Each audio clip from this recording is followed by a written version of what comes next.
Go ahead. By the way, I'm Erwin Bramida from Tacloban. Year 2005, na-diagnose ako ng stage 2 chronic kidney disease. So, sumasay ako ng barko. Noong 2016, pagbaba ko, hindi na ako nakabalik ulit. Since na-diagnose ako, stage 4 na pala siya nung last na baba ko. Umiihi na po ako ng dugo. Pero nakilala ko si Lifestyles. Ito na po yung tinitake ko siya massively. Nang tuloy-tuloy po, hanggang ngayon wala na pong paltos. 3 months pa na po ako na tuloy-tuloy nagtitake ng products. Nag-normal po lahat ng laboratories Anong ko. mo? Anong taon to? 20? 2016. So, Nag-start ako 2017. Anong buwan po? April 4, 2017 ako nag-start. Yes. So, CKD stage 4 Stage ka na. 4 na po. Ano daw dahilan bakit ka nagkaroon ng ganong sakit? Mostly daw po nakukuha sa mga complications pag tumas yung uric acid, yung sugar, since doon sa mga kinakain na rin, saka yung alak.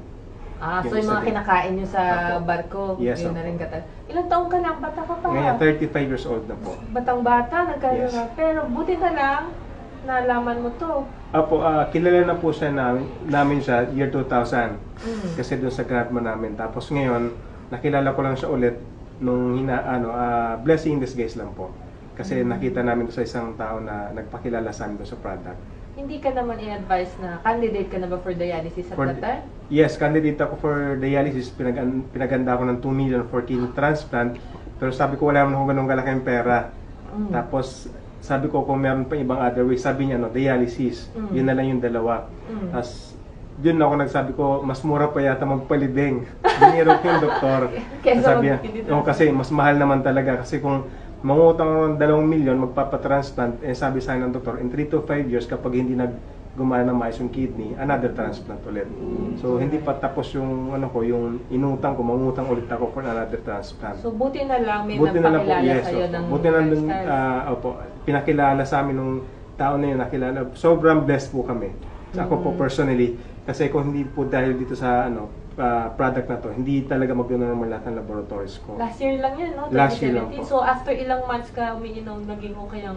3 months po. 3 months lang, Yes, basta inom tayo- consistent lang yung consistent pag-inom. po. Walang paltos po yun, tsaka yung dosage talaga ng pag-inom. So, anong payo nyo po sa mga ibang tao na mayroong sakit na katulad sa inyo? Ang may papayo ko lang po is maniwala lang po kayo sa Lifestyles product.